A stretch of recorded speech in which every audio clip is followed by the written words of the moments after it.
Okay. Yes. Thank you.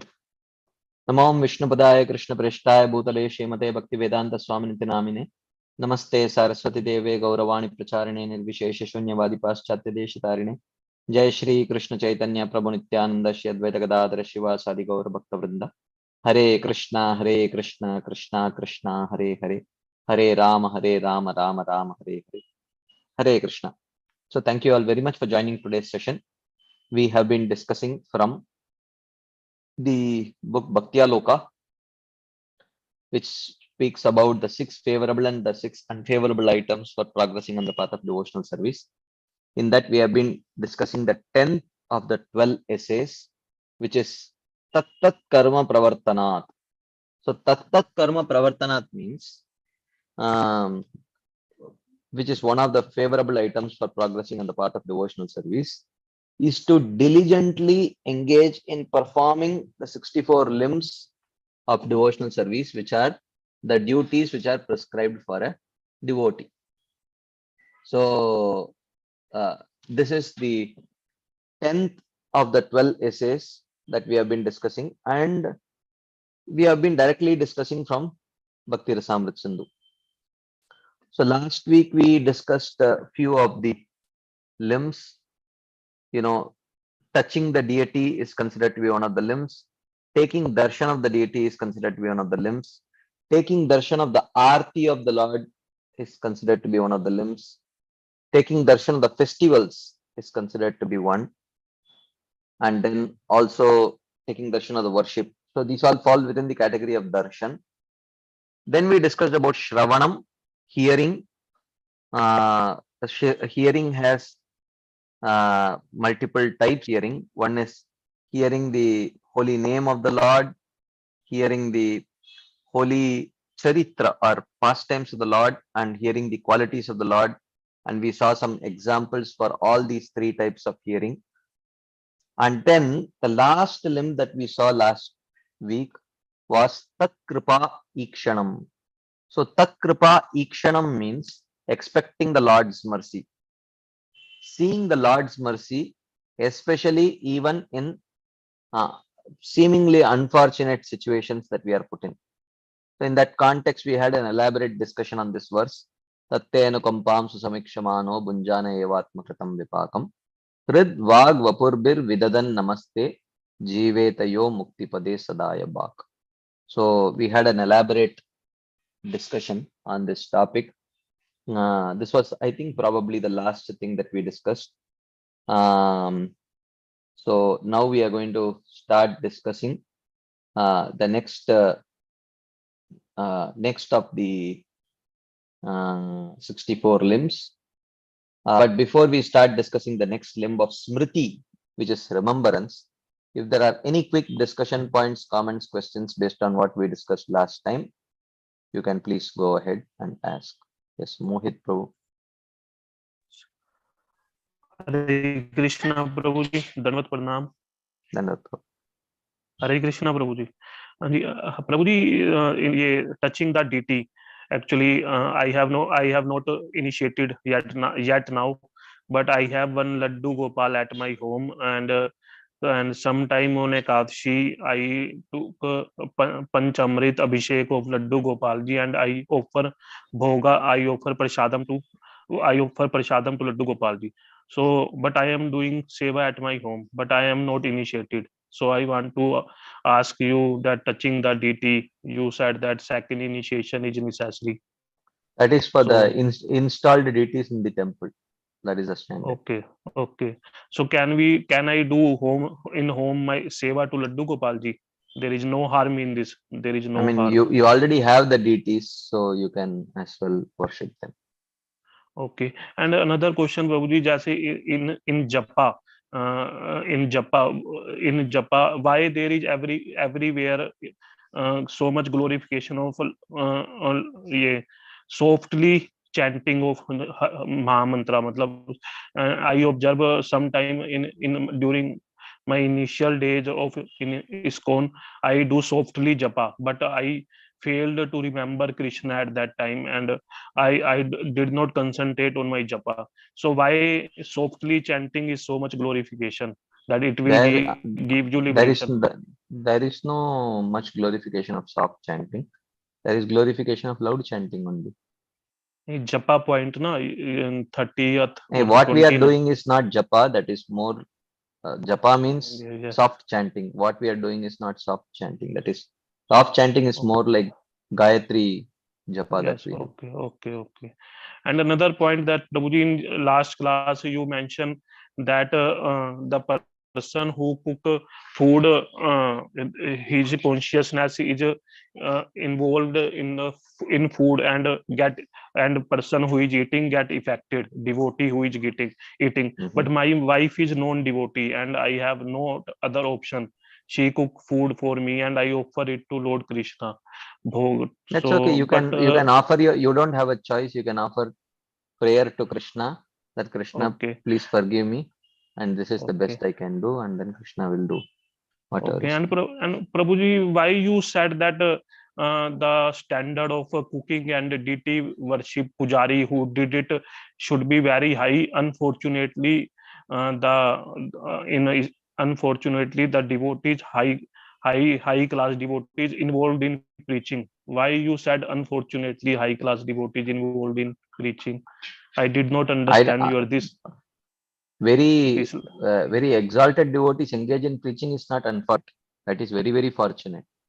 But Yes. unfortunate is that not very advanced devotees, many times it is observed, uh, they are not involved in cooking and pujari service. It is generally relegated to some paid devotees. Okay, Not okay. that paid devotees are Thank you, Prabhuji. Thank you not very doing. much. Thank you very much. Hari Prasad Prabhu. Hare Krishna, Prabhuji. Yes. Prabhuji, I was going through the recording of the last session.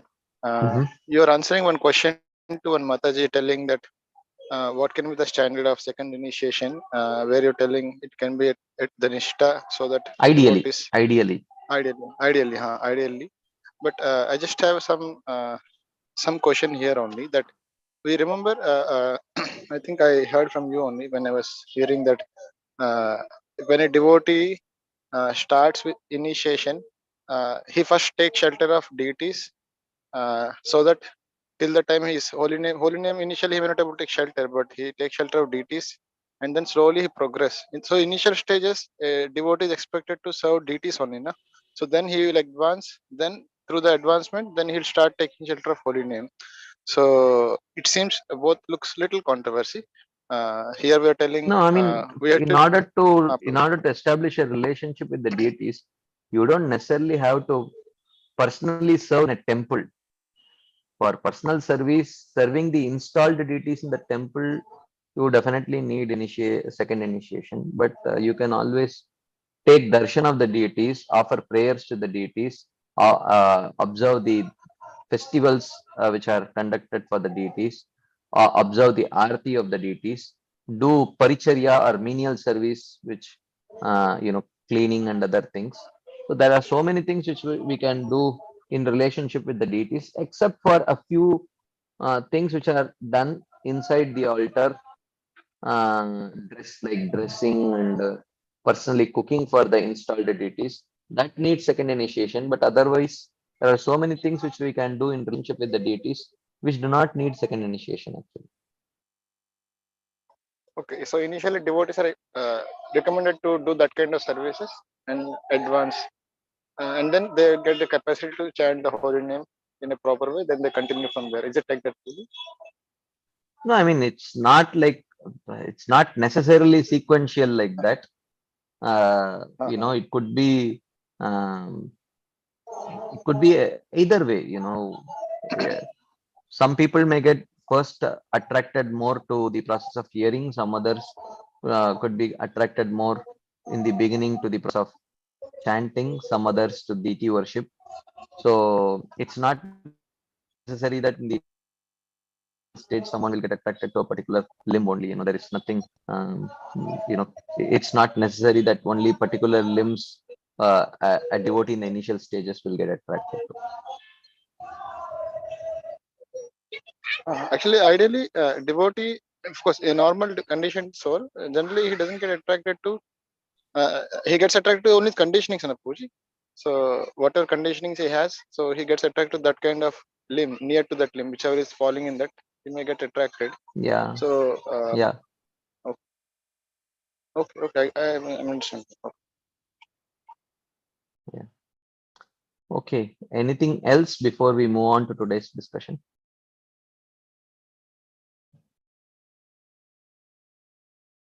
Okay. If there is none, then we will continue today's discussion.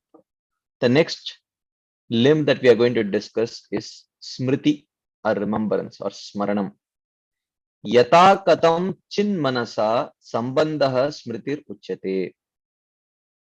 So somehow or other connecting the mind to the Lord is called as remembrance. So somehow or other connecting the mind to the Lord is called as remembrance. Of course, this remembrance is not very easy. We were also recently discussing from Brihad Bhagavatamrita that Smaranam is more of a Sadhya Rupa limb than a Sadhana Rupa limb. So, to fix the mind in Krishna or to remember something, to remember Krishna naturally, we can naturally remember someone. There are two prerequisites for Smaranam actually. One is actually purity of heart. When sufficient anartha nivritti has been accomplished, then why anartha nivritti is needed? Because our anarthas indicate where our attachment is, and wherever our attachment is, that is where our memory will naturally go. So Smaranam is very difficult when we are troubled by anarthas. So a fairly good amount of anartha nivritti is a prerequisite for Smaranam. And also second is not only anartha nivritti, but also a reasonable amount of relationship. Artha pravritti also is important, right? So we must have developed some attachment to Krishna also. So that is why generally Smaranam is more of a Raganuga limb than Vaidhi limb, especially in our line. So post Nishta only Smaranam is easy. It's not impossible before that, but it is very difficult. So therefore, Vaidhi sadhana is more of Shravana Kirtanatmika rather than Smaranatmika. Shravana Kirtana Archanatmika Bhakti, which is Vaidhi sadhana. Whereas Raganuga is more of Smaranam. Krishna Maran Janam Chasya Preshtam Nidashamihitam Tattat Katharataschaso Kuryadvasam Vraje Sada. Like that, it is described about Raganuga sadhana, where there is an active meditation on Krishna and his associates in the mood that aspiring after, right? Like that. So therefore, for Smaranam, these two are essential prerequisites. So therefore, Smaranam at that level is not very easy. That is why when Krishna says, Yam yam vapi smaran bhavam tajatyante kalevaram tam tameva iti kaunteya sada tadbhava bhavitaha. Whoever remembers me at the time of death will attain me. So remembering is difficult. Remembering while living itself is very difficult if we don't have attachment to that person or object. And at the time of death, if Krishna is not the personality to whom we are most attached to, then remembering Krishna at the time of death is impossible. Prana prayana samaye kapavata pittau kantavarodana vidau smaranam kutaste. You know, King Kulashekar says, Krinatvadiya padapankaja panjarantam adyaiva me vishatu manasa rajahamsa prana prayana samaye kapavata pittaihi kantavarodana vidau smaranam kutaste. He says that at the time of death, the mucus, bile, and air completely chokes up the throat. Breathing is not possible. The steadiness of the mind is controlled by breathing, and breathing is very irregular. The throat gets choked. There is every reason to make it impossible for one to remember. And generally, at the time of death, our life is the most dear thing, or some other, maybe our wife or daughter or whatever. These are the things to which we are most attached to. So, smaranam at the time of death is so difficult that Krishna says, if someone is able to remember me at the time of death, then he is qualified to attain me. Yamyam vapi smaran bhavam. He does not say one who chants my name at the time of death or one who hears my name at the time of death. He is one who remembers me. Because remember is very difficult if anartha nivritti is not accomplished and if a favorable attachment is not developed towards Krishna. So therefore, this smaranam, dhyanam, these limbs are more of raganuga sadhana limbs rather than actually Vaidhi sadhana limbs. Right? Like that. So he gives an example from Padma Puran. He says, Prayane cha yannama smaratam nrinam sadyo nashyati papaugo namastasmai chidatmane. Namastasmai chidatmane. I offer my respects to the omniscient Lord. Yannama smaratam, remembering of his name, prayane cha aprayane cha, while living or dying. Sadyo nashyati, it immediately destroys nrinam papa ogaha, heaps of sins committed by men. So, like that. So he says that remembrance of his name while living or dying immediately destroys heaps of sins committed by men. Like that. So that is about smaranam. Any quick discussion points before we move ahead? Okay, Monica Mataji. Yes, but we do remember Krishna while chanting, and also when we are in trouble, we remember Krishna. So, No, I am not right telling now it's. we are Vaidhi sadhaka, no? Yeah, I am not telling it is impossible. It is, but it is very difficult. So remembering is when we are in trouble, we remember Krishna. But if we carefully think about it, we are thinking more of the trouble and less about Krishna. So we are when we are in trouble, we are thinking about Krishna so that Krishna could solve our problem. So it is not more of a thinking about Krishna, it is more of a thinking about our problem actually. Isn't it true, Mataji? Yes, yes. Yeah. Okay. Anything else? Okay. Prasad, go. Prabhu, just a basic question that these 64 regulative principles are primarily should be practiced at sadhana bhakti, na? Either Vaidya or Raganuga, depending on qualification. Means, Yeah. all the 64 has to be practiced. Whatever the adhikar you have, accordingly you take up and you continue the practicing that, whichever level you are there accordingly. Right, Prabhu? Yeah. But some of the limbs cannot be practiced from the beginning stage of sadhana bhakti.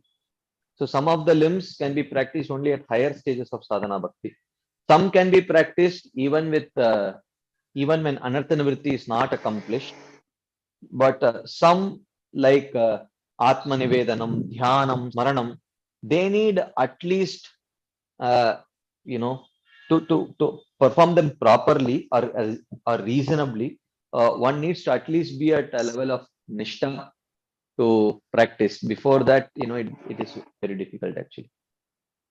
So by the end of sadhana bhakti, I just want to know that before reaching bhava bhakti, by the end of sadhana bhakti, so one should be in a capacity to practice all the limbs, or is it like that? Yeah. Yes. Okay, means this smriti, everything should be devotee will able to practice by all these things by that time. Yes. Very much. Okay. Mother Gail.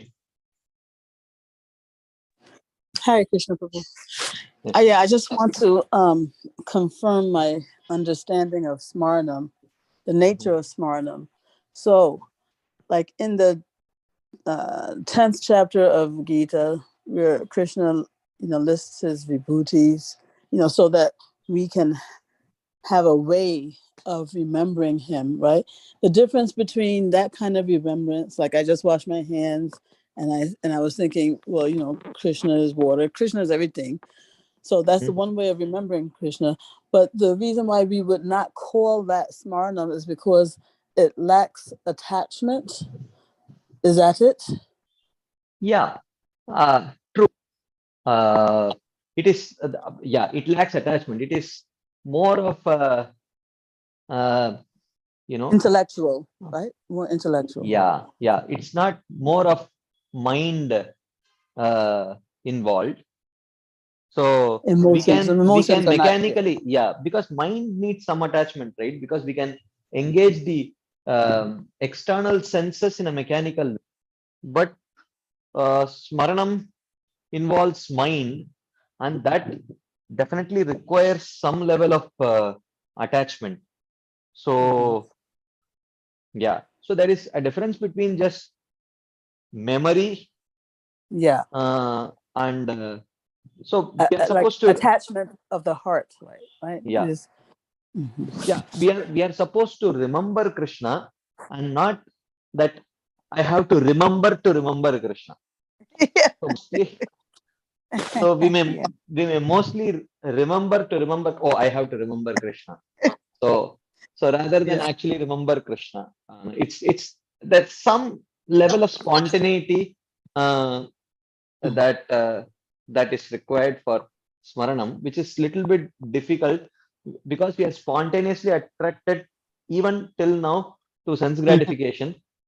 So therefore, that spontaneous remembrance generally comes of sense gratification only.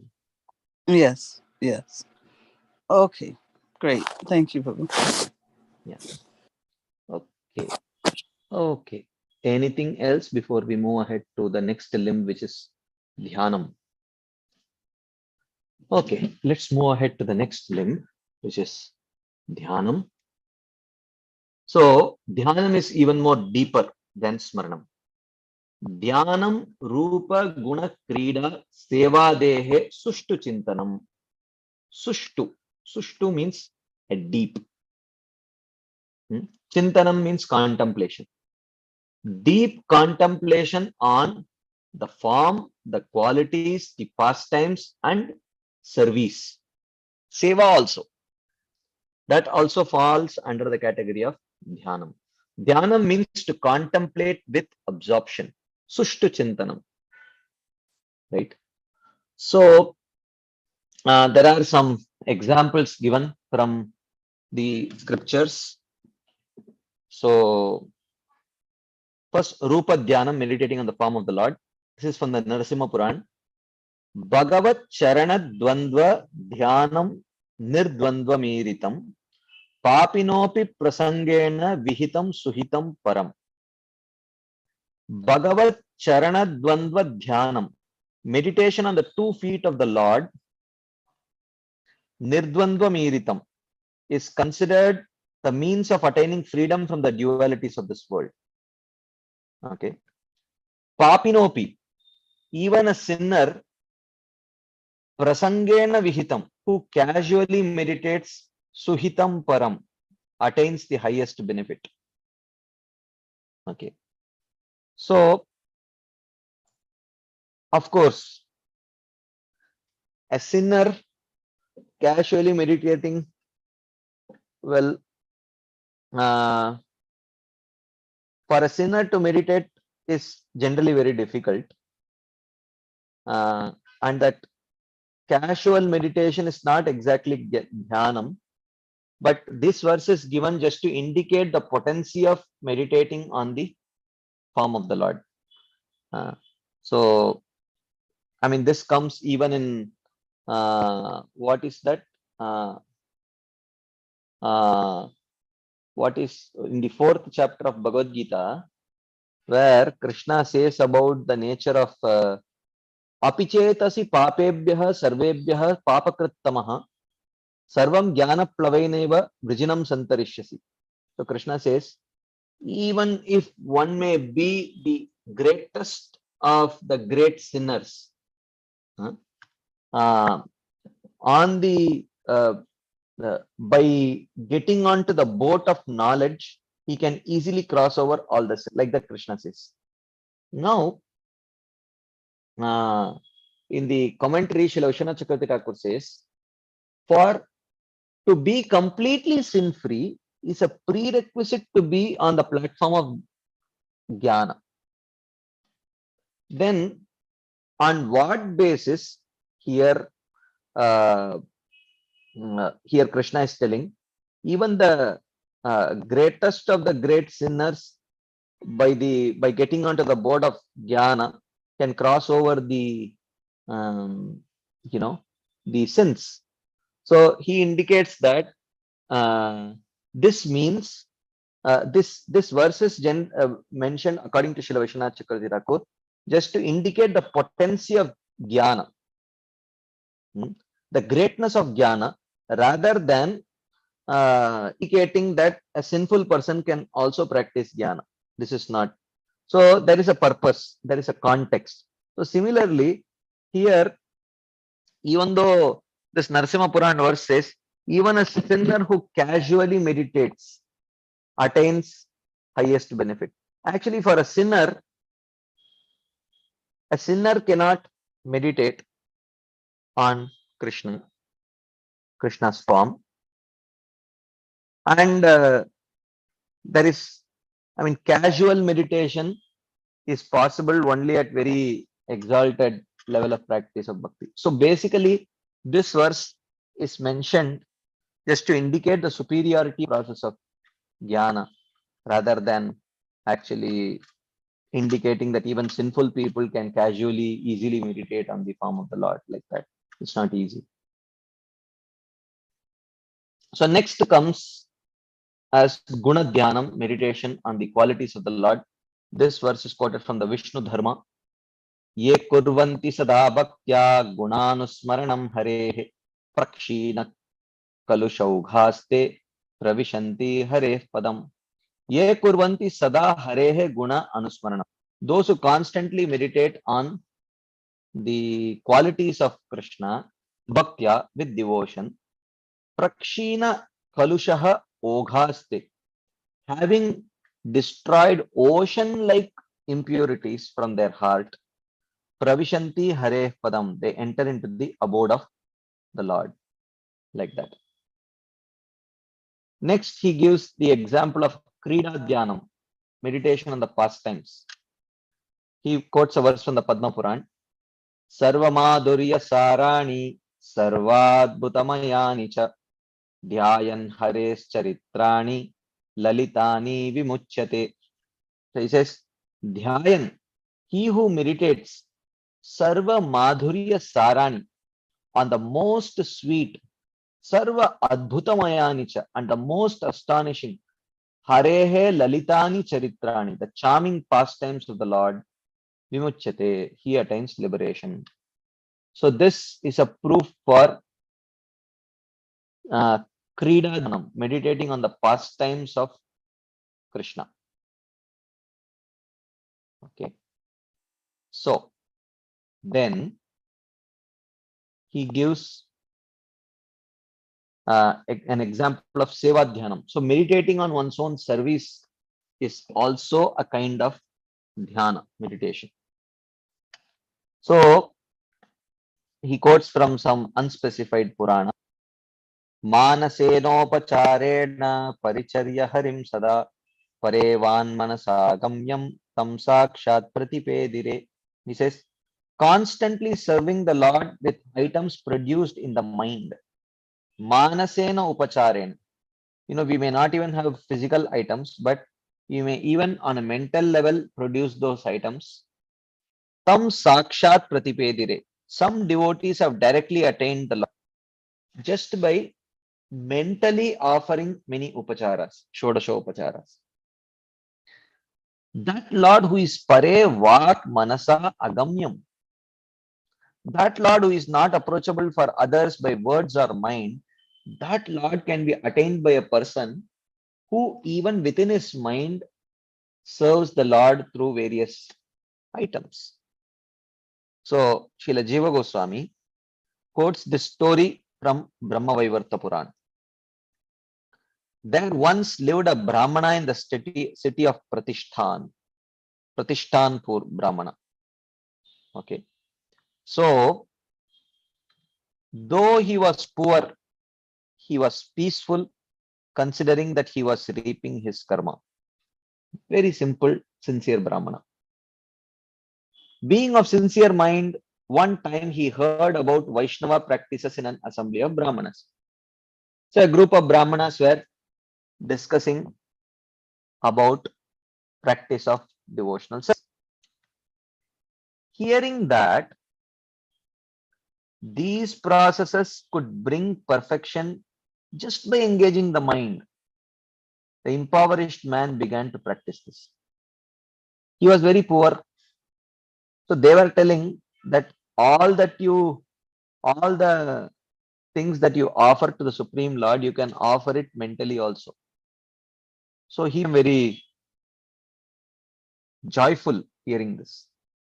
So he said, look, I am impoverished, but I do have a great desire to offer the best objects to the Supreme Lord.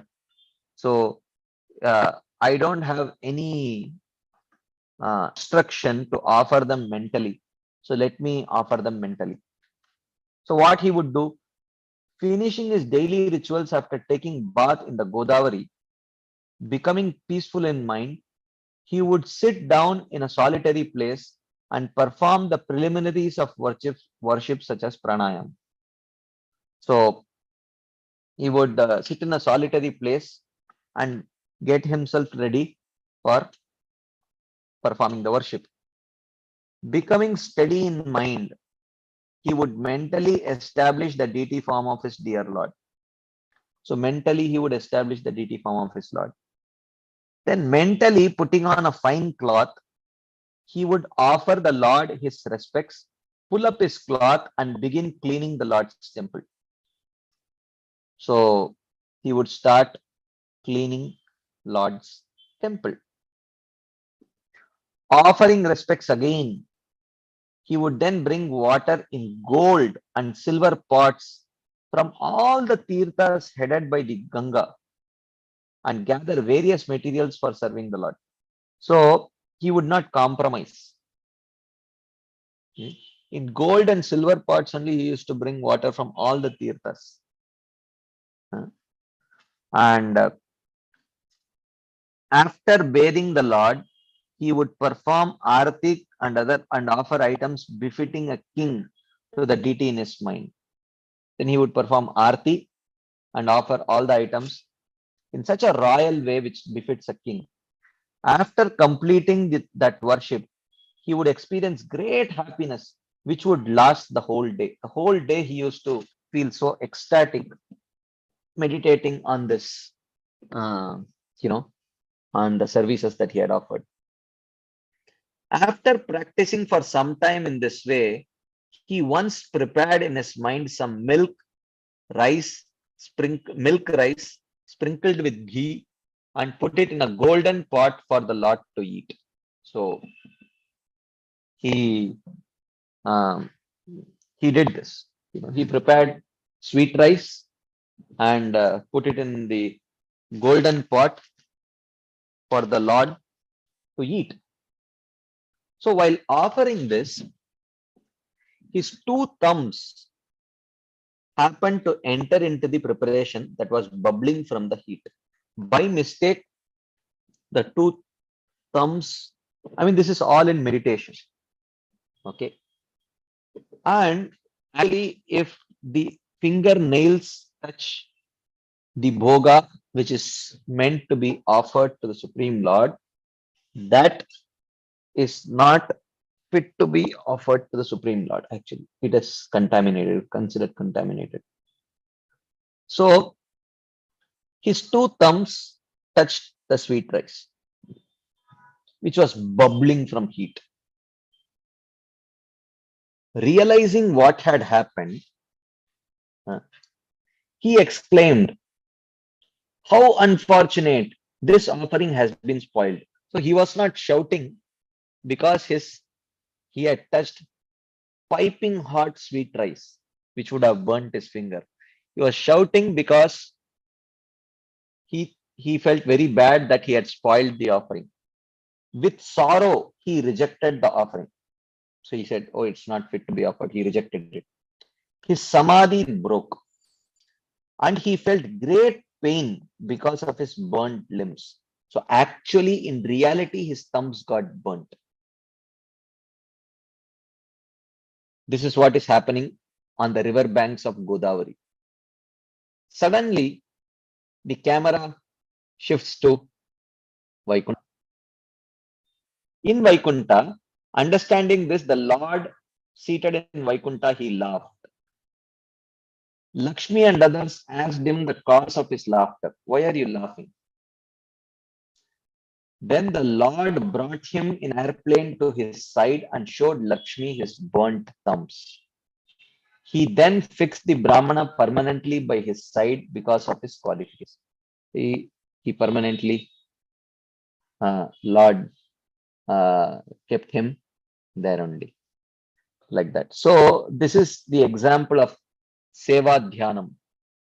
So this is described in, I think, which one? Brihanaradiya Puran. Which Purana is this? Brahma Vaivarta Puran. I'm sorry. So this is about Seva Dhyanam. So even meditating on one's service is a very bona fide path of Dhyanam or meditation. So that is about Dhyanam. Any quick discussion points, comments, questions, anything anyone would like to share? Yes, there is something in the chat box. Okay, there is a question. Is this not Kripa Siddhi? Probably not, because it is mentioned that he was able to perform dhyana, and that dhyana was at the level of samadhi. So samadhi is possible only at the stage of when at least at the stage of perfection of asakti, which is bhava.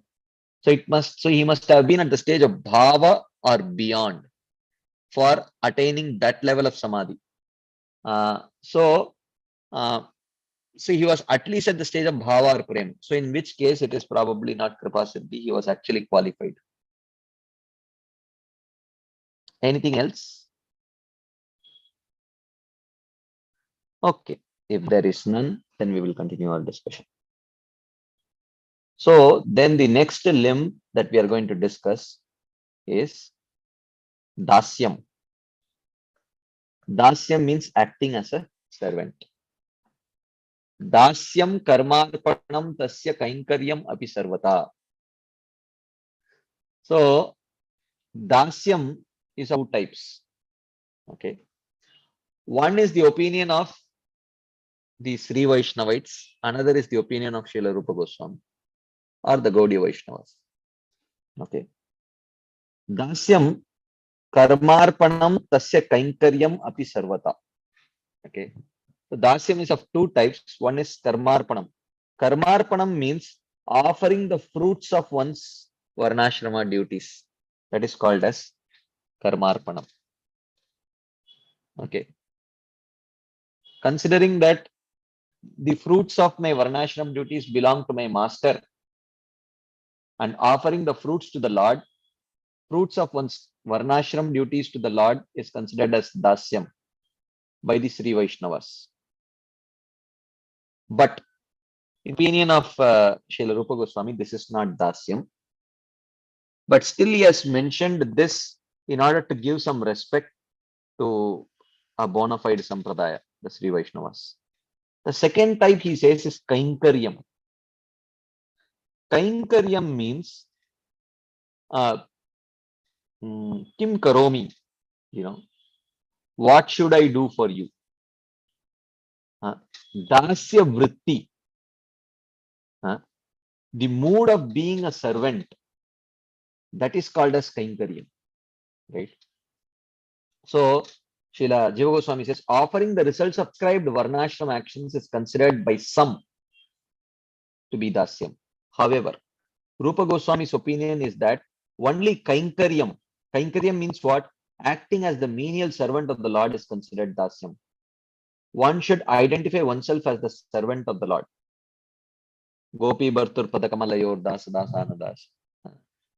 So one should identify oneself as a servant of the Lord, that is dasyam. So in this context, he quotes this verse from the Naradiya Puran. Iha yasya harer dasye karmana manasa gira. Nikilasu api avastasu jivan muktasa uchyate. Yasya harer dasye iha. Iha means desire. He who has, yasya iha harer dasye, he who has desire to serve the Lord. How? Karmana manasa gira. With actions, mind and words. One who has the desire to serve the Lord with actions, mind and words. Nikilasu api avastasu. Even though he may still be within this material world, Jivan Muktaha Sa Uchyate. He is considered to be a liberated Jiva. Okay. So this is Dasyam, where there is Harer Dasye Iha, a desire to serve the Lord. The author indicates his own opinion with a glorification of this type of Dasyam. Iha Dasya here means having the desire for servitude. One should have the desire, I am the servant. So that is Harer Dasye Iha, desire to be a servant of Krishna. This is about Dasyam, or acting as a menial servant of the Lord. Any discussion points?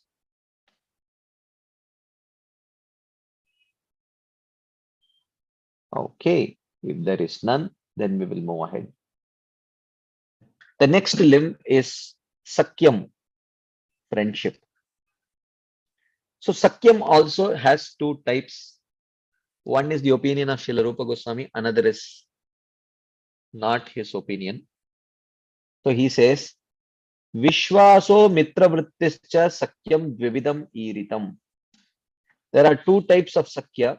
Some other Sampradaya people consider they have one understanding of Sakya, whereas Rupa Goswami's understanding is different. Okay, depending on the mood of the Sampradaya. Right. So, what are the two types of Sakya? Vishwaso Mitra Vrittischa. Trust and being friendly. Okay. So having a kind of trust is also considering Krishna trustworthy, also considered as Sakyam by some other Sampradayas. There is a question in the chat box. How are you able to tell the previous Sampradaya Sri Sampradaya? Because I am from Sri Sampradaya. I grew up in Sri Sampradaya. To some extent, I understand. Even though I am not an expert in their philosophy, but I do know. So this is my, of course, there is a sense of guesswork here, but I do know more or less surely that it is Sri Sampradaya only, because that is their understanding of Dasya. Karmarpanam. Okay.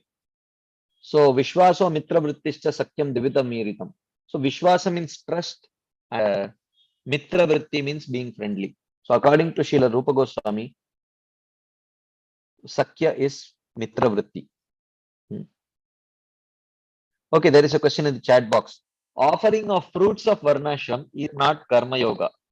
Yes, it is Karma Yoga only, but in Sri Vaishnava Sampradaya that is considered as Dasyam.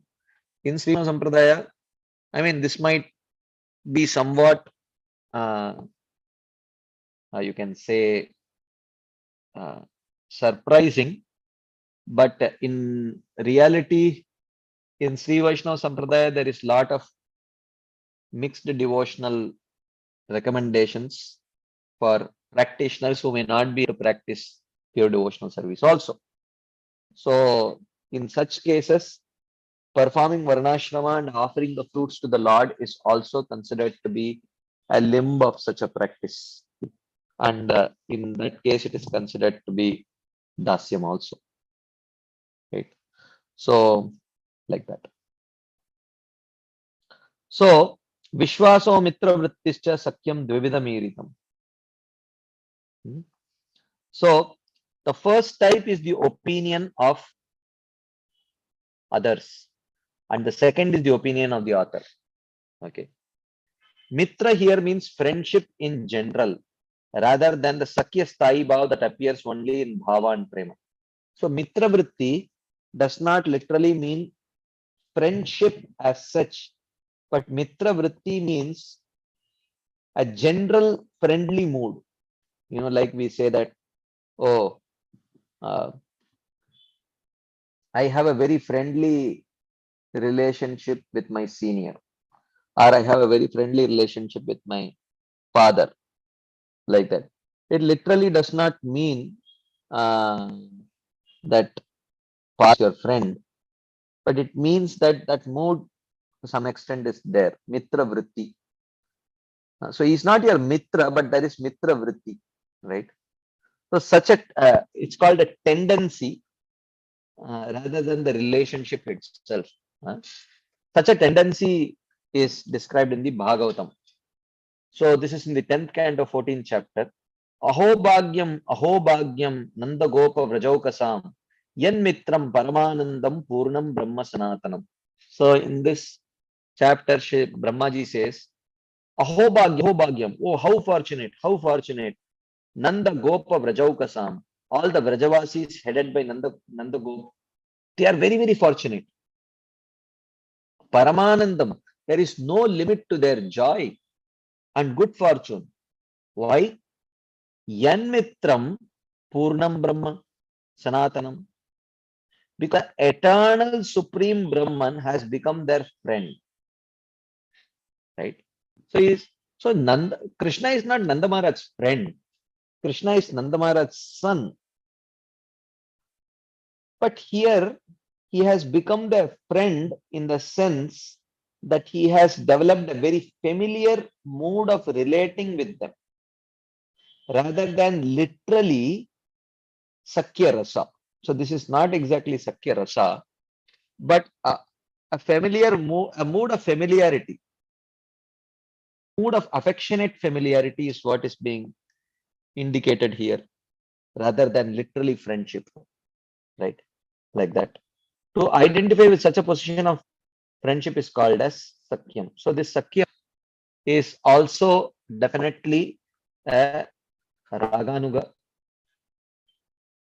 limb, with very rarely possible at the stage of sadhana, Vaidhi sadhana. So he says, so then he gives proof for the two types of Sakya. The first being Vishwasa. Vishwasa means trust. Okay. So this is a verse spoken by Draupadi in Mahabharata. Pratignatava Govinda Name Bhakta Pranashyati Iti Samsmritya Pranan Sandharayamyaham. This is one of the Aparada Shodhan mantras after you complete your deity worship. So this verse is also chanted. So where Draupadi says, "Oh Govinda, Samsmritya, continuously remembering Tava Pratignya, your promise, that Name Bhakta Pranashyati, the promise that you made that your devotee shall never perish. So continuously remembering that promise of yours, Aham Pranan Sandharayami. I am maintaining my life, meditating on this promise of yours. So which means has trust in Krishna's promise, Vishwasa. So this Vishwasa, trust in Krishna's promise of protection, is considered to be Sakyam by some other Sampradaya devotees. But according to Srila Rupa Goswami, this is not real Sakyam. When he says Sakyam, he does not refer to this. He is talking about Mitra Vritti, being friendly. So what is this Mitra Vritti? He quotes a verse from the Agastya Samhita. He says, Paricharya parachit prasadeshu cha sherate manushyam ivatam drashtum vyavahartum cha bandhuvat. So he says, Kechit, some people, Paricharya paraha. Paricharya means service, paraha means dedicated to. A person who is dedicated to serving the Lord, Manushyam iva tam drashtum vyavahartum cha. And out of friendship, he sees and treats him as a human. So he sees Krishna as a human and treats him as a human out of friendship. Prasadeshu cha sherate. And he lies down in the Lord's temple also. Ideally, one should not be lying down in the Lord's temple, but because he has that friendly attitude towards Krishna and being qualified to possess such an attitude towards Krishna, he lies down there. And this is called as Mitra Vritti. Srila Jiva Goswami. Oh, okay, I forgot. Okay, maybe it's not. Actually, he writes, maybe I missed it out in the commentary. So Srila Rupa Goswami says, Srila Jiva Goswami comments, ideally one should not be lying down in the temple, but here, because he has that Mitra Vritti towards that Supreme Lord at the stage of Raganuga, it is considered to be not offensive on his part. So Srila Rupa Goswami says, Raganuga angata asya syad vidhi marga anapekshatvat marga dvayena chayatena sadhya sakya ratir mata. The last example should be classed as Raganuga sadhana because of disregard for Vaidhi sadhana. Because according to Vaidhi sadhana, one should not be sleeping in the sanctum sanctorum of the Lord.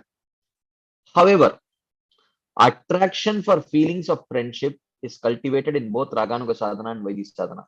Such kind of attraction may be cultivated even at the stage of Vaidhi sadhana, but generally it is not seen in Vaidhi sadhana. It is generally seen only in Raganuga sadhana. So this is about Sakyam, the 48th limb. Any quick discussion points, comments, questions?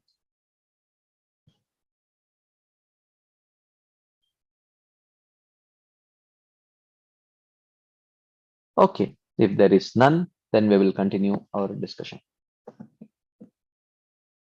The next is called as Atma Nivedanam. Atma Nivedanam means offering the self. Well, okay, there is a question in the chat box. Does with Mitra Vritti mean any type of intimate connection with the Lord? Well, you can say yes in one sense, but not at the level of spontaneous devotional service at the level of bhava or prema. It is, but at the level of sadhana only.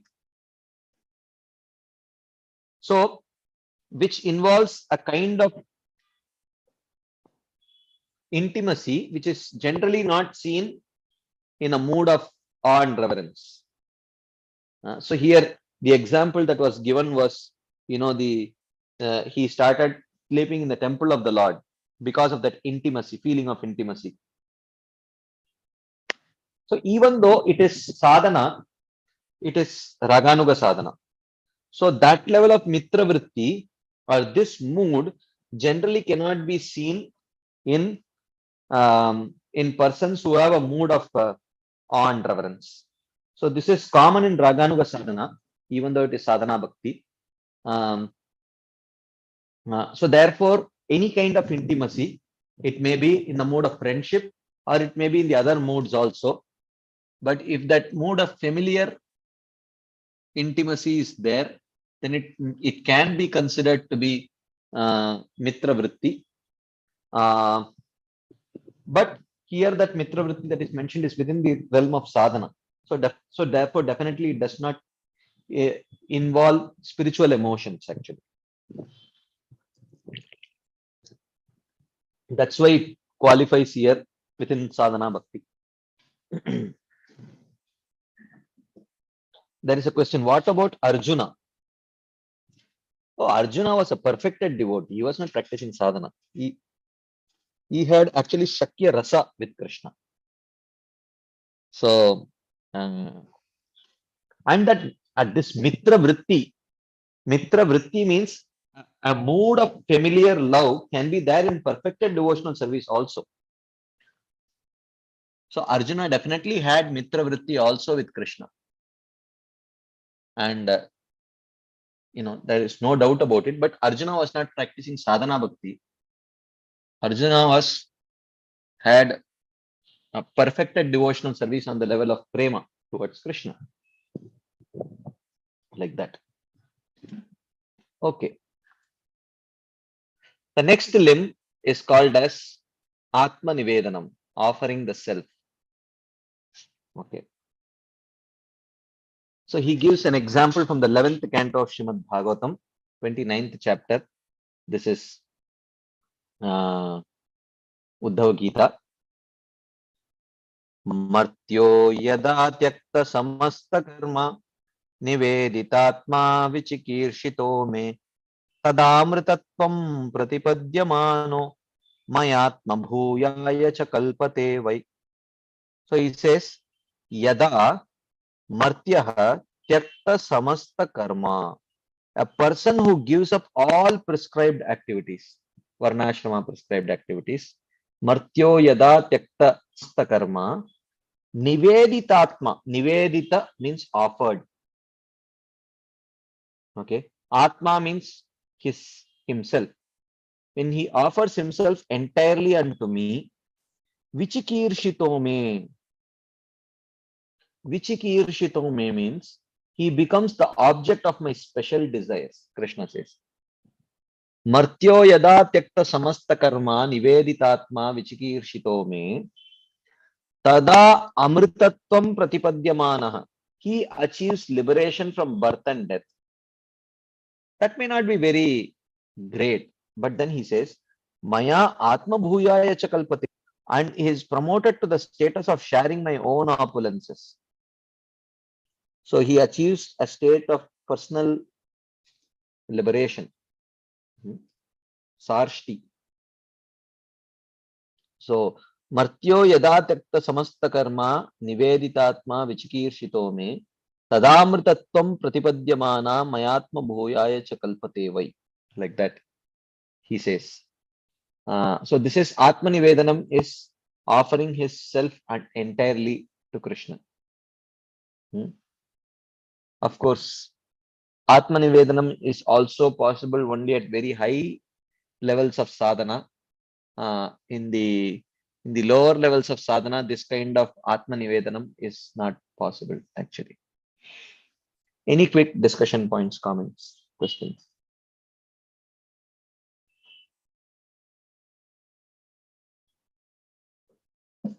Okay, let's move on to the next limb, which is called as Nija Priya Upaharanam, offering articles which are dear to oneself. So one should certainly be willing to offer whatever one thinks is whatever is very dear to oneself, one should be willing to offer it to Krishna. Okay. So here Srila Rupa Goswami quotes a verse from the 11th canto, again Uddhava Gita. Yadyad ishtatamam loke yachati priyamatmanah tattannivedayen mahyam tadanantyaya kalpate. Yadyad ishtatamam loke, whatever is most desired by one within this material world, yaccha atipriyam atmanah, and whatever is most dear to oneself, and of course is also dear. So someone may say, oh, I really like chicken biryani very much. Okay, but you cannot offer it to Krishna, even though that may be the dearmost object to this person, but it has to be dearmost, it must be within the category of likable items to Krishna also. So therefore he says that whatever is desired by one within this material world and whatever is most dear to self, which means commonly what is accepted as very valuable, like diamonds and platinum and things like that, which are considered to be very valuable by everyone within this world, and whatever one considers very valuable himself, and of course it should also fall within the category of acceptable items for Krishna. So tad nivedayet mahyam, one should certainly offer that very thing to Krishna. Tad anantya alpade, such an offering qualifies once for eternal life. So this is very important. This includes anything, like for example, this includes even food that we cook. Okay, so we may be from different country. Okay, some people say that we should not be offering the Lord Western food items, like pizza, pasta, and whatever, lasagna or whatever, because Krishna does not eat them. No, it definitely falls within the category of acceptable foodstuffs for Krishna. Patram pushpam phalam toyam yome bhaktya prayachati. It falls within that category, and it may be very dear to us. So we like it very much, and definitely falls within the category of what Krishna likes, which is grains and whatever is prepared using grains and sugar and whatever. So one should be willing to offer it to Krishna. Okay. So it includes food items, it includes other things also, in terms of whatever. So we do know this this example of a queen when Sakshi Gopal came to Katak in Odisha, I think Katak. So somewhere in Odisha, Sakshi Gopal came. The queen of that place actually, she had a very, very valuable nose ring, which is made of pearl. So she was herself wearing it actually.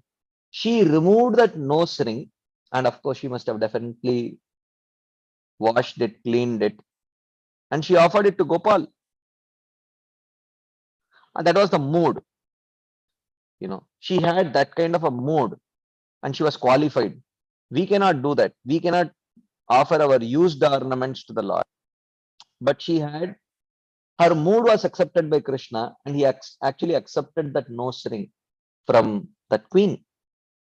So whatever one considers to be very dear to oneself, and whatever may be considered as very valuable in general in this world, one should be willing to offer it to Krishna. So this is one of the important limbs of devotional service which Srila Rupa Goswami mentions here. Any discussion points? Yes, Padma Krishnan Mataji. Hare Krishna Prabhuji. It is actually regarding the previous sloka about Atma Nivedanam. I wanted to ask you, I wanted some clarification about that. It's because Atma Nivedanam is almost, it's a very high stage of surrender, like Madhavendra Puri, right? Yeah. Am I right? Okay. Yeah. So when you are in that stage, at that time, the Varnashrama Dharma is given up. Okay. No, no, no, no, no. Not Varnashrama, Nitya Karma. Sorry. That is what is, what to say, like each class you have the society, the Varna you have, and they have to follow that particular prescribed duties which is allotted to that particular Varna. So No, that is that not is the given up. understanding. No, no, no. That is given Okay. up the moment one receives the seed of devotion, the faith in devotional service. When one receives, from that moment onwards, one is no longer obligated to perform any of the Varnashram duties. So that is the Atma Nivedana stage, right? No, no, no, no. That is not Atmanivedanam stage. No.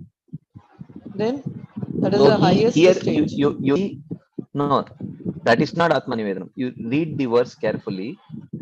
A Hmm. person who gives up all prescribed duties and offers himself entirely unto me. So this is not, he does not say a person who gives up all prescribed duties has offered himself to me. No. So a person who gives up all prescribed duties indicates that he is a devotee. So Atmanivedanam, one should not think that one is offering the fruits of one's prescribed duties to the Lord. That is why the clarification given, this person has given up all No, no, prescribed no, no. duties. It's not giving the fruits. It's not giving up the fruits. That is what I want to know. Atma Nivedanam is a stage when he has reached a pure stage, right? Yeah. No, not Okay. necessarily that. It is still mentioned Huh. as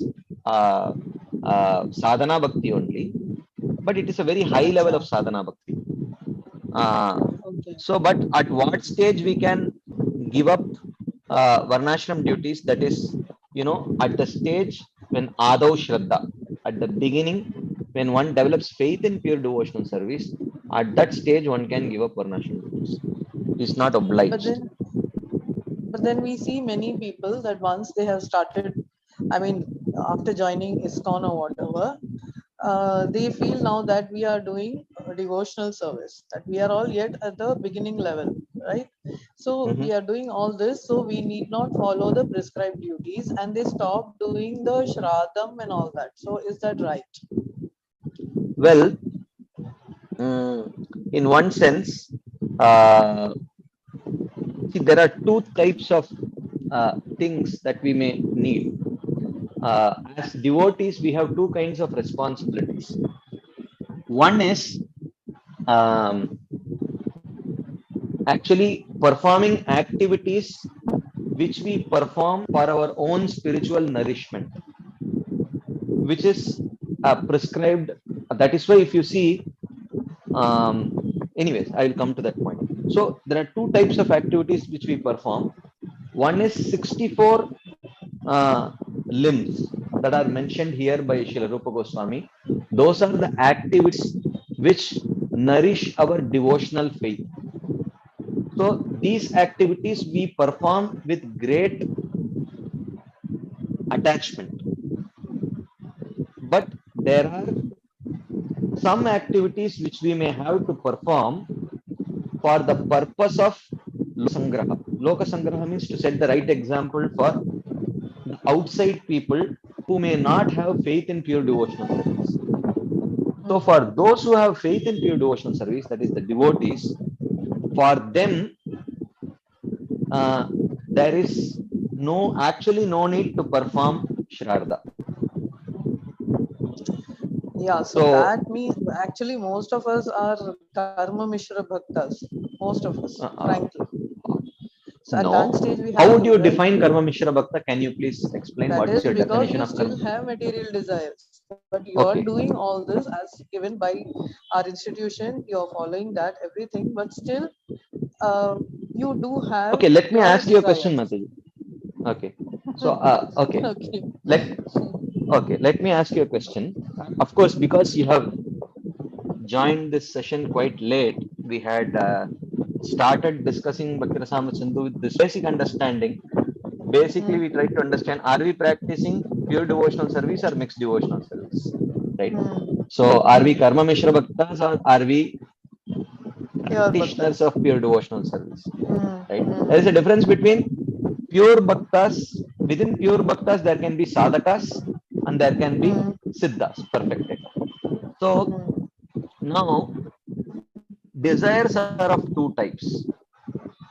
Okay, because you have asked this question, and there may be some others also who may have missed out on this particular this thing explanation. So I will just hold on for a second. I will directly go to that slide where I had discussed this, and let me do a small. Just give me 1 second. I will share that.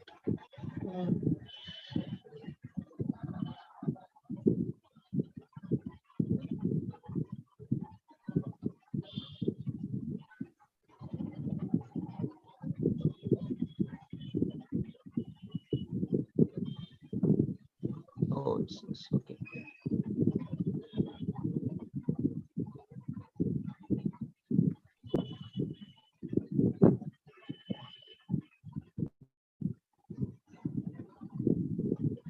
Okay, so I will just share the slide.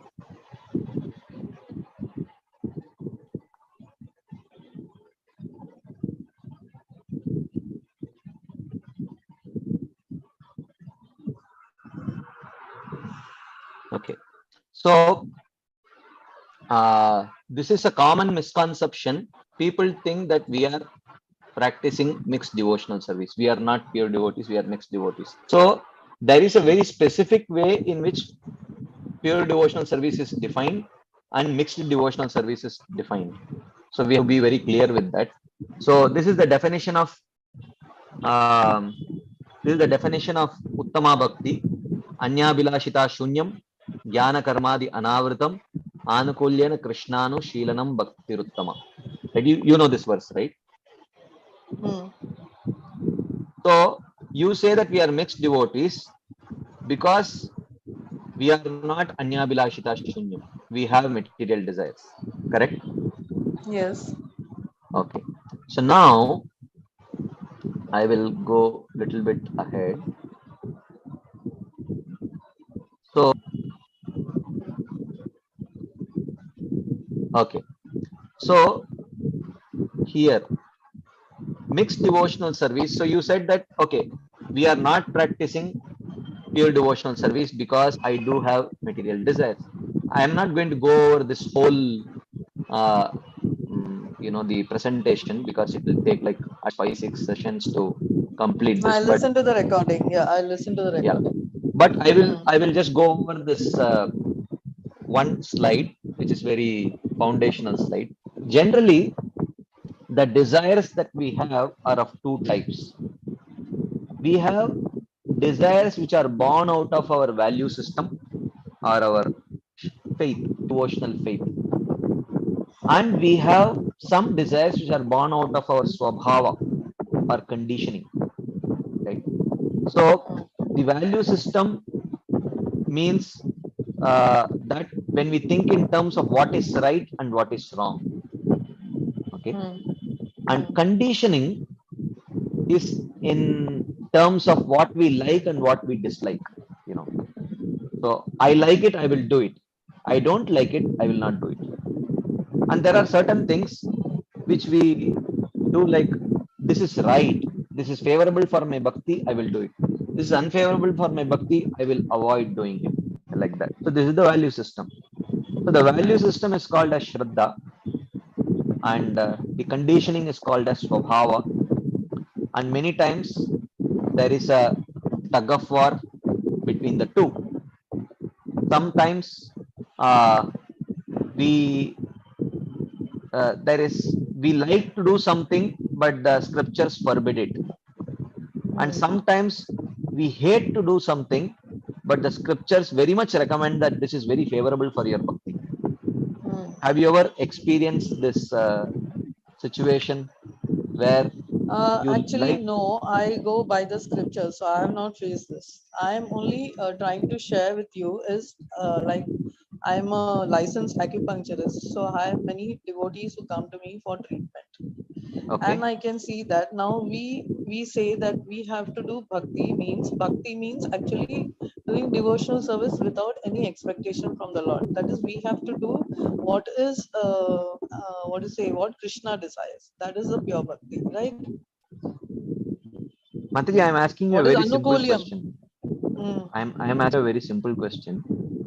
mm. That have you ever experienced in your life after coming to devotional service a situation where you like something very much, but that is that may not be very favorable for our devotional service, and sometimes you may not like to do something, but that is considered to be very favorable for devotional service.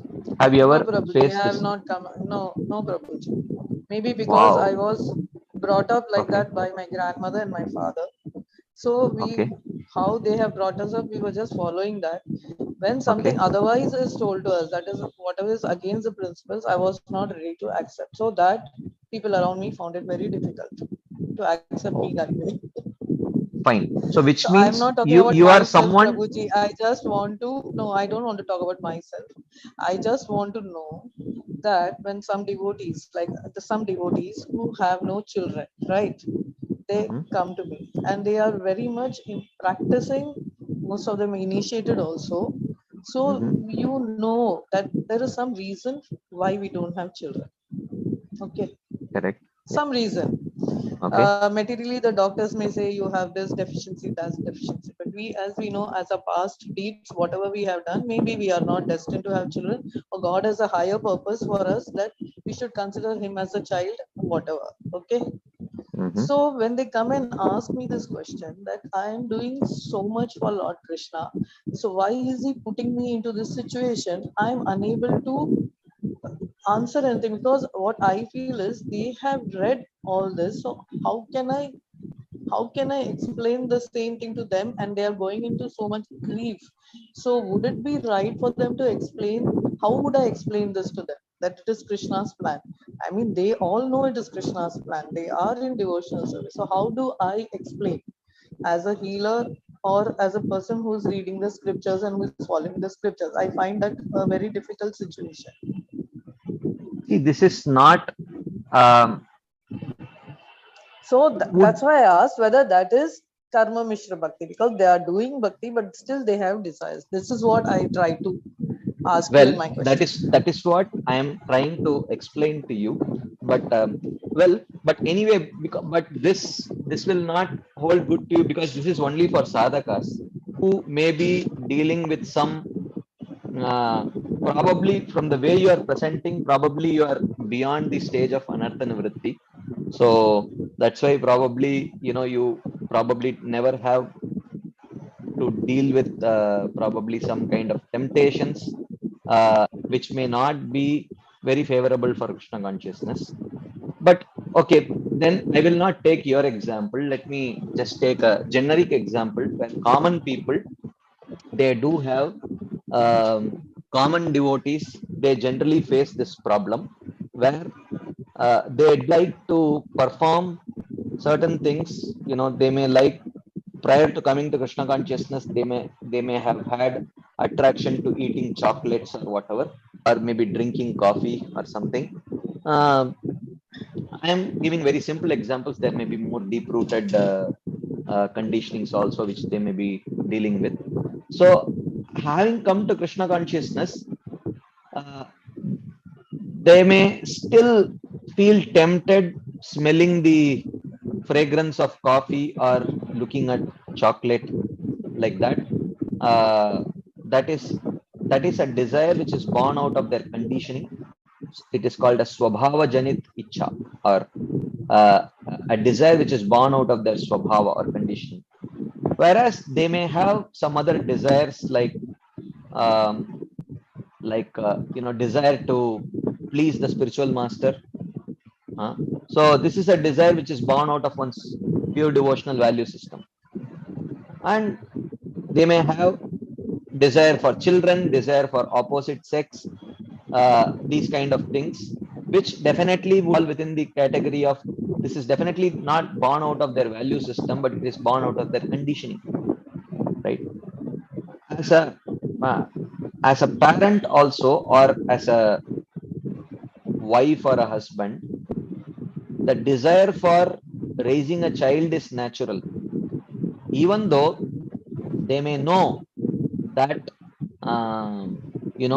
to practice Krishna consciousness I don't need a child, I can practice myself. It's not that they may not be aware of it, but just that the urge to become a mother or a father may be very strong.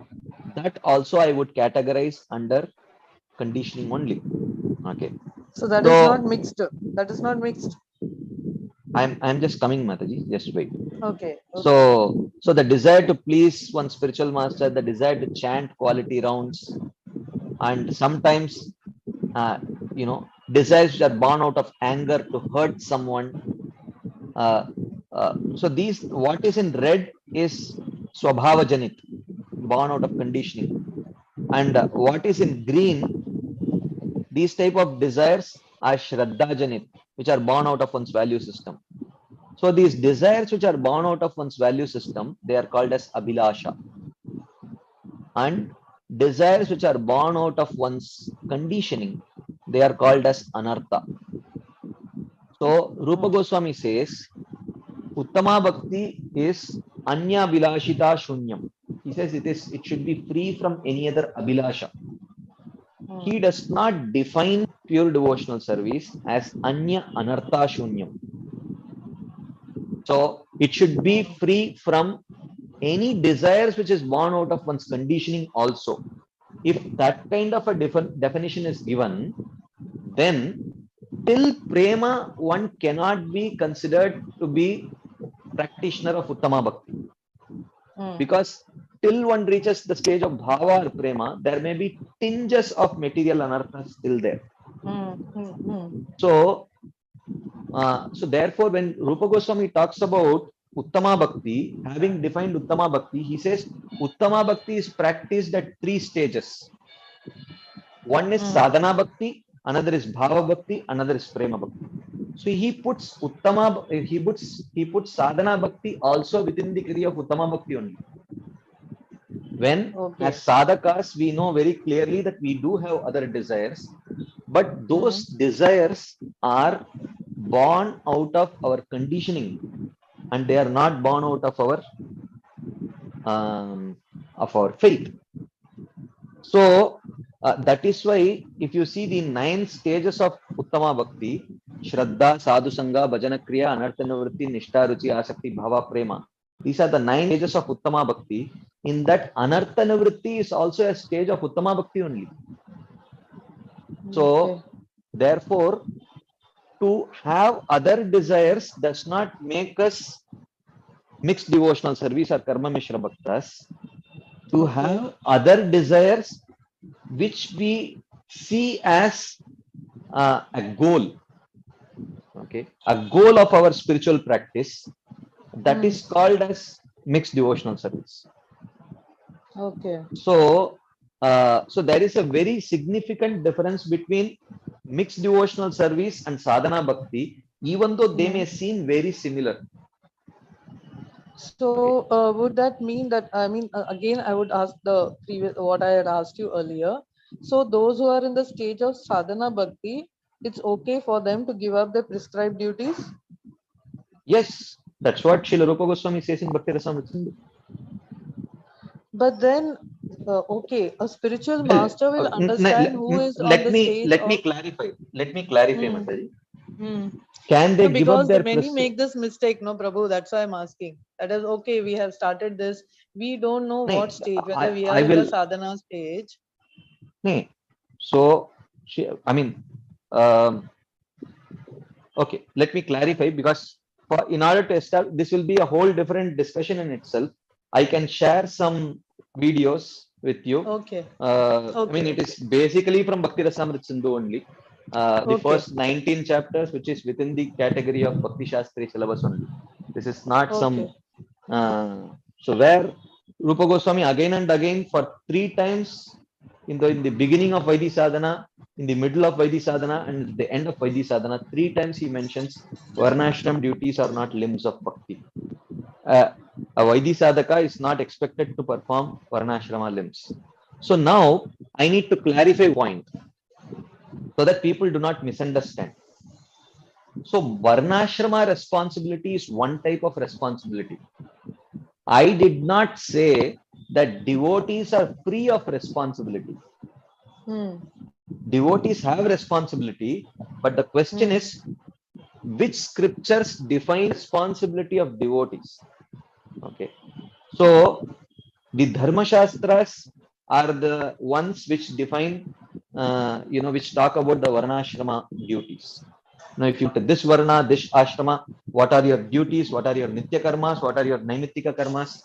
These are defined by the Dharma Shastras. Yes. Okay. So, Dharma Shastras are meant for those who have Karmanishta or qualification Okay. for Karma. Okay. Yes. To purify Whereas, themselves. whereas Bhakti Shastras do define duties for devotees. So, not that devotees have no responsibility, but that responsibility is defined by the Bhakti Shastras and not the Dharma Shastras. So, Okay. Dharma Shastras are for those who have Karmanishta, Jnana Shastras are for those who have Jnana Nishta. There are Yoga Shastras for those who have Yoga Nishta, and Bhakti Shastras for those who have Bhakti Nishta. So those who have qualification for Bhakti, and what is that qualification for Bhakti? Srila Rupa Goswami explains Adav Shraddha. Yak kenapi ati bhagyena jata shraddosya yah puman na nirvinno nato bhakti yogosya siddhida. He says in Bhakti Rasamrita. So somehow or other, if one has developed faith in the path of Bhakti, then he is qualified to start practicing Vaidhi Sadhana Bhakti, and that person is not, he need not practice Varnashram duty, means he should not think in terms of Dharma and Adharma. Okay. Is this my Varnashram Dharma or not? He should give up that thought process and he should start thinking in terms of, is this Anukul my Bhakti or is this Pratikul for my Bhakti? Anukulyasya sankalpo, Pratikulyasya varjanam. So that should be his thought process. So I don't say that devotees are not guided by rules and regulations. Devotees are very much, sadhakas are very much guided by rules and regulations, but those rules and regulations are defined by the Bhakti Shastras and not Dharma Shastras. So therefore, just because devotees are not bound by the duties of Varna and Ashrama does not mean that they have absolutely no responsibility. They have a whole different set of responsibilities, which many of those which fall within the Varnashrama also may fall within the tree. But that is defined by Bhakti Shastras and not by Dharma Shastras. So, okay, in Srimad Bhagavatam, I would like you to correct me if I'm wrong. In Srimad Bhagavatam, in Prahlad Maharaj story, where Narsimha Dev, he asks Prahlad, Bhakta Prahlad, he advises him that you should perform the ceremony for your father. Though Prahlad was such a great devotee, and Hiranyakashipu was he was killed by Narsimha, and Narsimha knows that we know the story of Hiranyakashipu, that it is Anyway, I mean, I understand your point, Mataji. I will answer this one question. I will answer this one question. So Prahlad had to do the Shraddha ceremony for his father. Though okay, I'm going to answer to this. But we will pause the discussion here because it is digressing in a totally different direction. But I will answer this question and tell. Prahlad Maharaj, in one sense, he was a king. Okay. As I told you, as devotees, we have two types of duties. One is for personal nourishment, another is for Loka Sangraha. So, correct. So, for Loka Sangraha, to set the right example for people who may not have the qualification for Bhakti. Okay. And especially as a king has the responsibility towards his subjects. And most of the subjects may not have qualification for pure devotional service. So, So you quoted that verse, Yadyad acharati shreshtas tattadevetaro jana. Sayat pramanam kurute lokastadanu vartate. lokastadanu vartate. So that person, whatever the person accepts as pramana, or pramana means the literature from which one should take guidance. Lokastadanu vartate. The people will also accept the same book as pramana. So Prahlad Maharaj internally, even was a devotee, externally he had to perform activities by accepting a pramana which he would want his subjects to practice.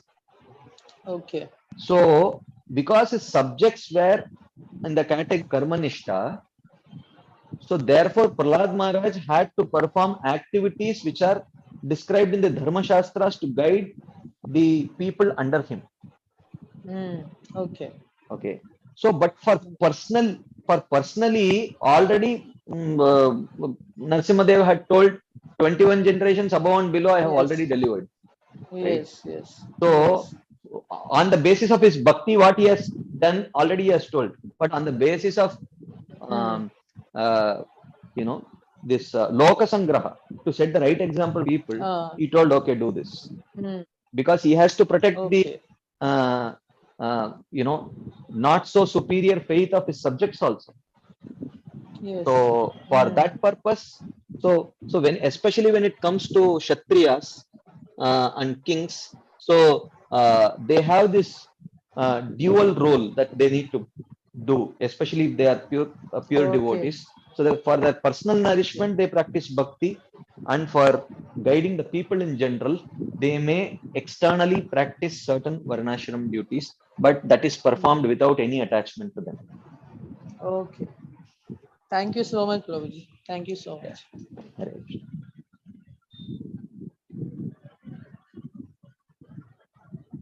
Okay. Anyways, we will continue.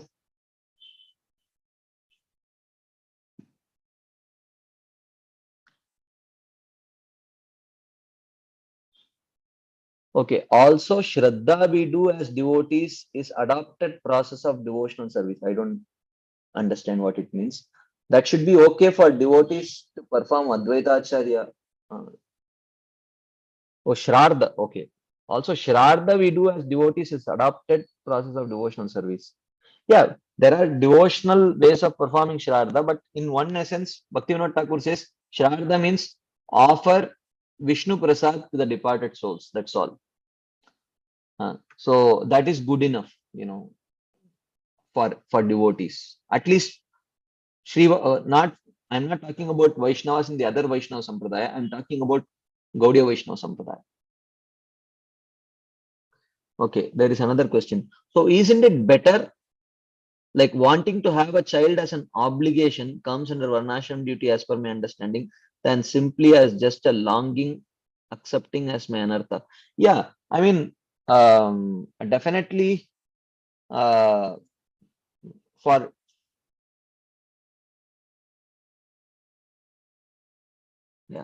so I don't, just hold on, my mind is everywhere, too many things happening parallel. Just give me a second.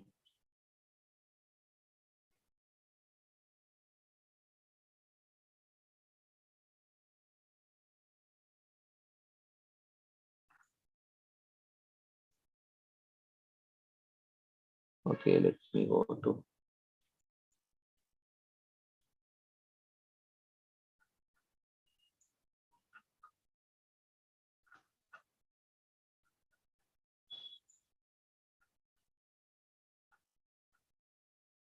okay, just give me a second. I'm just trying to see where we left off. Yeah, we were discussing about Nija Priya Upaharanam, right? Offering things which are dear to us, to Krishna. We were discussing that. Okay. There are some questions in the chat box. When we preach, we preach first Varnashram first and slowly bridge to devotional service. No, not necessarily like that. It is not like that. I mean, Prabhupada did not ask us to preach like that. We may directly preach Krishna consciousness by seeing if the person is ready to accept it. If the person is ready, we directly speak Krishna if he has that faith. If he lacks that faith, then we just try to befriend that person and be nice to that person, give him some prasadam, so that he can develop some agyata sukriti, and when that agyata sukriti builds up, naturally he will take up to bhakti. There is another question. I think this is in the context of Nija Priya Upaharanam, offering articles dear to oneself to the Supreme Lord. What about electronic items which are bought but not really used except for taking some pictures? Can we offer such items in Lord's service? Well, yeah, maybe. Yeah. Because it's maybe except for taking some pictures. Well, I guess, maybe things which are used for beautifying the house. Yeah, considering that it is Krishna's house, you might want to purchase things which beautify Krishna's house. So in that mood, one may definitely purchase. Okay. Anything else before we move ahead to the next limb of devotionals?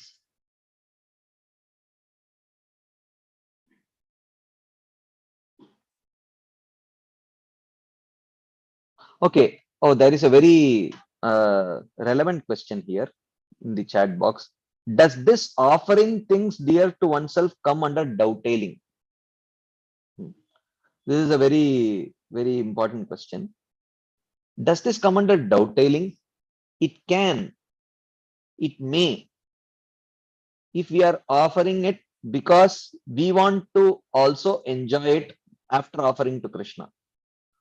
But if we are offering it to Krishna, things which we consider very dear, if we are offering to Krishna because we think that Krishna must get the best thing, and because according to me this is the best thing, that's why I'm offering to Krishna. If in that mode it is offered, then that is not dovetailing. But if someone offers, I really, today I really feel like eating some gajar ka halwa.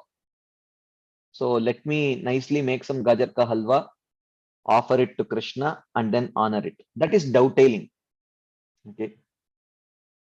But gajar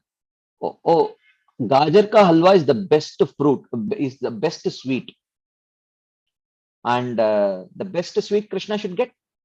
So I will make gajar ka halwa for Krishna today. Okay. So in both cases, the person likes gajar ka halwa and he is offering it to Krishna, but the mood is different. The first case is dovetailing, the second case is not. Does it make sense? Does it make sense? You can either, yeah, okay. Okay. Okay, if there are no further questions on this topic, then we will move ahead to the next limb, which is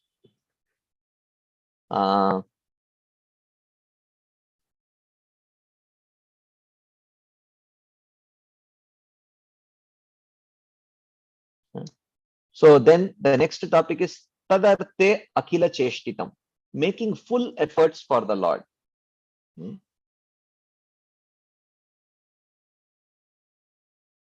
So he says, Tadarte Akila Cheshtitam, making full efforts for pleasing Krishna. If one can put more effort, then one should not settle down by putting less efforts. That is the meaning. So he says, Laukiki Vaidiki Vapi Yakriya Kriyate Mune Hari Sevanukulaiva Sakarya Bhakti Michata. O sage, Laukiki Vaidiki Vapi Yakriya Kriyate. Among all the Vedic and routine actions that are performed, okay, Bhakti Michata, the person desiring Bhakti, Sakarya Hariseva Anukula Eva. He should perform those which are favorable for service to the Lord. Okay. So whether it is a Laukiki activity or a Vaidiki activity, generic activities or those which are prescribed in the Dharma Shastras, which fall under Varna and Ashrama activities. So it may be Varnashram or it may be normal actions performed. It does not matter. If it is anukul for the, if it is favorable for pleasing Krishna, pleasing Guru, then one should perform. If it is not favorable, one should not perform. Right. So that is the point that is made here. So this verse is quoted for this Tadarte Akila Cheshtitam, making full efforts for the Lord. So if we can perform, if we can put more effort, then we should never settle down for putting less effort for the pleasure of Krishna. Right. So that is the 51st limb, Tadarte Akila Cheshtitam. Any quick discussion points?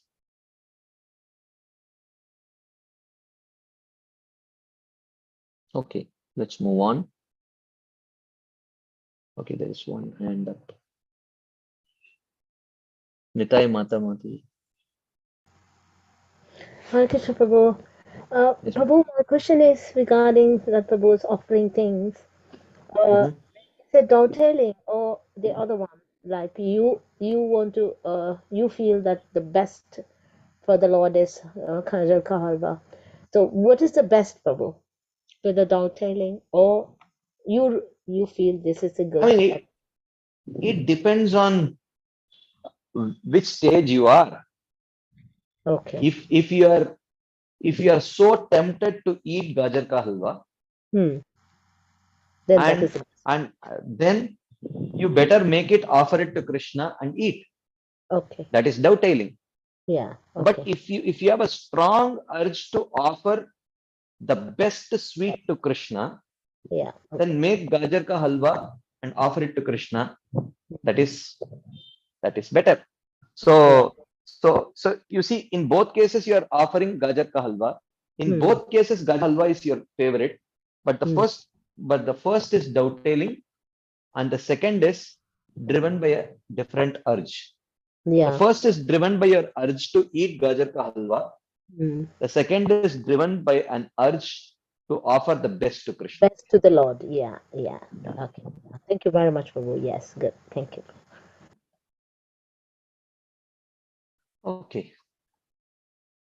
Okay. Let's move on to the next.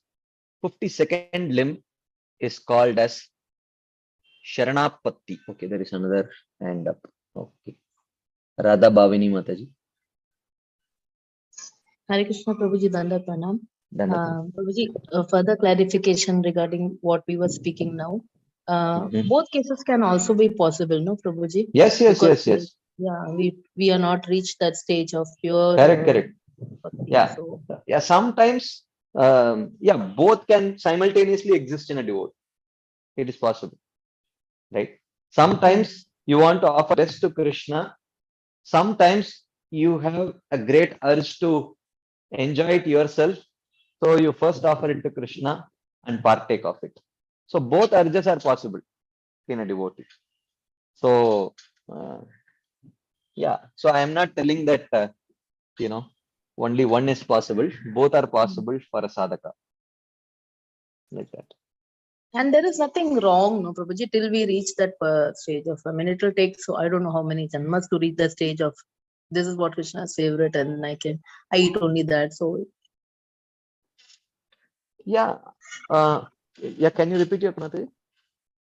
It's not wrong, no, to have at this stage in which we are practicing to have such a thought like, okay, today if I feel like eating, I offer that. Yeah. Other days it's not wrong. It is not wrong, but it is not the highest. Yes. Yeah. So it is not wrong. It is not the highest. So while we understand that this is my situation, we should definitely aspire to rise above this situation. But of course, that endeavor can happen by sincere practice of devotional service. Yes. Yeah. Thank you.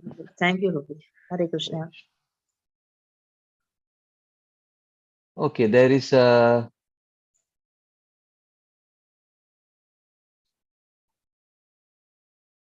oh yeah, correct.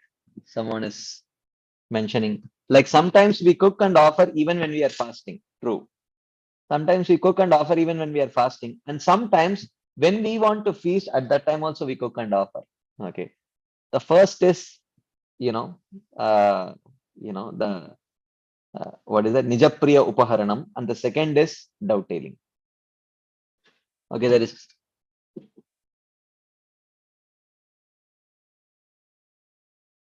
okay, there is okay, there is a question here. Uh, okay. My husband, who is not a devotee, is willing to offer a smartphone which is required by one of the temples. However, initially, when the phone was immediately purchased, some new pictures were clicked on the phone, and after that, it was never used. Can we offer this to the media team after resenting? Will my husband get some sukriti? 100% guaranteed your husband will get sukriti by this. Yeah, even though some few pictures were taken, that's okay. And that's perfectly fine. That's not a problem at all. You can offer it, no problem. Yes, Mother Gail. Hi, Krishna Prabhu. Yes. Just now, you said that if a person, oh my God, when you made a contrast between a person who offers food while fasting Mm-hmm. and a person who, I guess, offers food while Who himself wants to feast, so therefore he prepares a feast, offers it to Supreme Lord, and honors it himself. Okay, so but the first person you characterize it with a Sanskrit term. I didn't know the translation. I don't think I gave any translation for that. Did I No, give no, any not Sanskrit term translation. for? No, Yeah. did I tell a Sanskrit word for that? Yeah. Oh, is it? There was few words. Okay, A few. The term consisted of like 3 Sanskrit terms. Oh yes, Nija Priya Upaharanam. Nija Priya Upaharanam means offering articles dear to oneself to the Supreme Lord. That is the 50th limb that we discussed. That you see on the screen. Yeah. Okay, thank you. Okay. Okay, what's the time? Okay, we have another 7-8 minutes. Sharanapatti. So that is the second limb. Sharanapatti means accepting the Lord's protection. So the Hari Bhakti Vilas quotes this verse. Tavasmiti vadan vacha tataiva manasa vidan tatstanam ashritas modate sharanagataha. Tavasmi iti vadan vacha tataiva manasa vidan. He who while saying I am yours, tatstanam ashritas tanva. He who while saying I am yours accepts the protection of the Lord feels bliss. So Sharanapatti means having trust in Krishna's protection. Rakshishyati iti vishwaso goptruptve varanam tata. So having full trust in Krishna's protection and maintenance, that is Sharanapatti, which is mentioned here. So this has to be cultivated because it is mentioned here as a limb of devotional service. This has to be cultivated. Cultivated means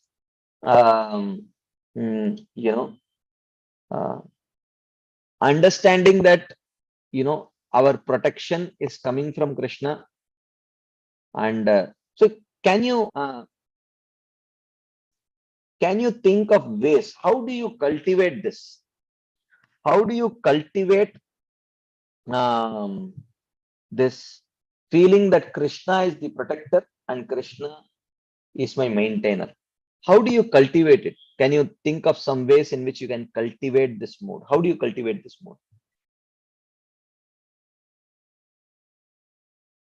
Would anyone like to share your thoughts? How do you cultivate this mood?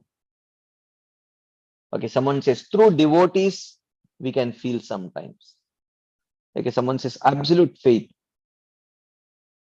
Yeah, but how? Prayers, yes. Yeah, definitely prayers. You offer prayer for protection, and when you experience that reciprocation from Krishna, then you develop that trust. That is one way. Okay. Okay, by seeing everything in relation to the Lord as owner and controller. Well, yes, that is in one sense, yes, that is definitely, in one sense, that is theoretical, true. But again, how do we cultivate this mood? Yatamam prapadyante tam stateh upajamyaham. Yeah, I mean, yeah. So when you sort of depend on Krishna for certain kind of protection, and that protection comes, then it enhances your faith in Krishna being the protector. That is one thing. Yes. So, yes, through scriptures and all these things, yeah, that is in one sense little bit theoretical. Another thing is that if you see in this Shadvida Sharanagati, the 6 limbs of Sharanagati, first is Anukulyasya Sankalpo Pratikulyasya Varjanam. Accepting whatever is favorable for Krishna, pleasing Krishna, and rejecting whatever is unfavorable for pleasing Krishna. Then comes Rakshishyati iti Vishwaso. Then comes Rakshishyati iti Vishwaso Goptra Pranam Tata. So, when we consciously try to do those activities which are favorable for our Krishna consciousness, and consciously try to avoid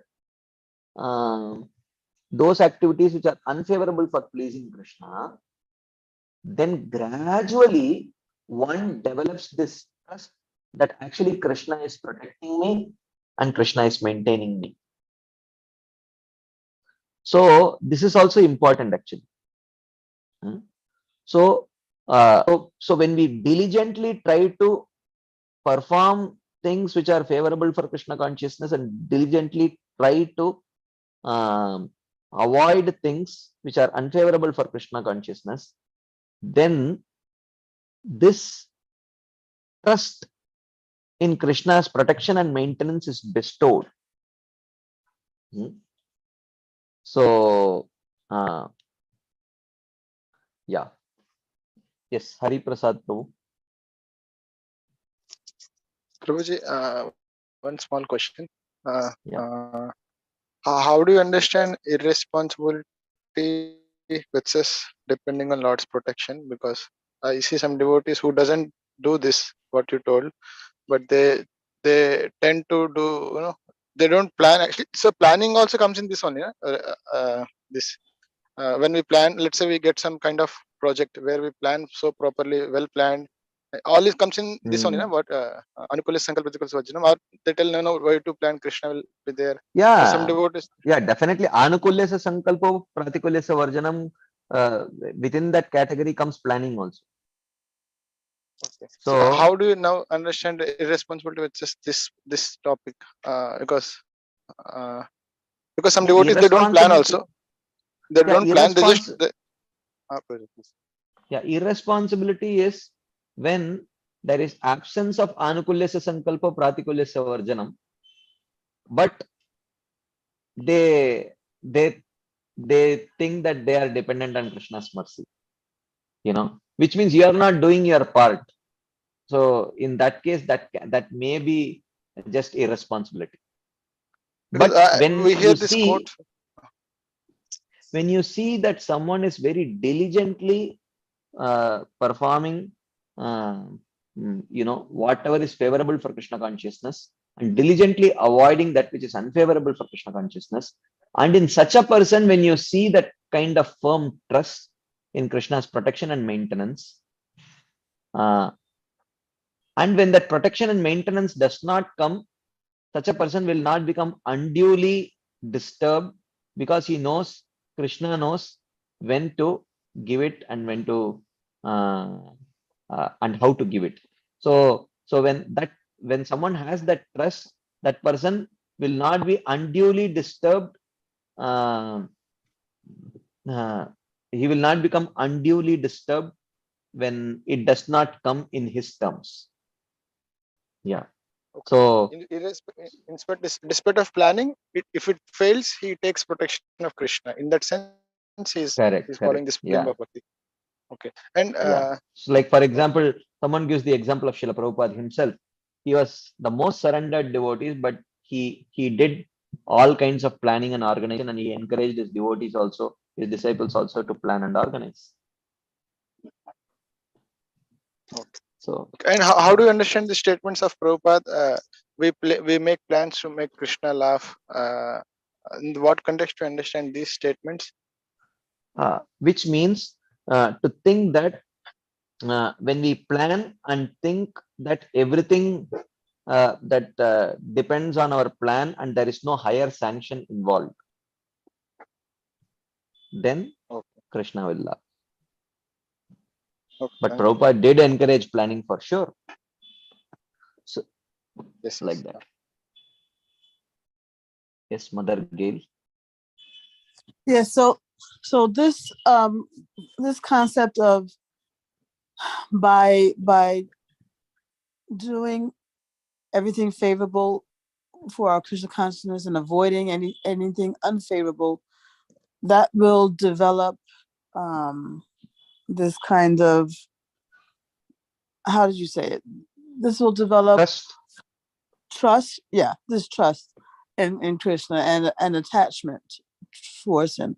So this concept is something that can only be understood experientially, right? It's not something that you can really explain. True. Okay. Experiential. Yes. Okay. Thank you. Hare Krishna. Okay, I think we will pause here and we will continue this discussion next Wednesday. So thank you all very much for your patient listening and your enthusiastic participation. Srila Prabhupada ki jai, Srila Bhaktivinoda Thakur ki jai, Shri Bhakti Aloka ki jai, Srila Rupa Goswami Pad ki jai, Shri Bhakti Rasamrit Sindhu ki jai. Hare Krishna. Thank you very much.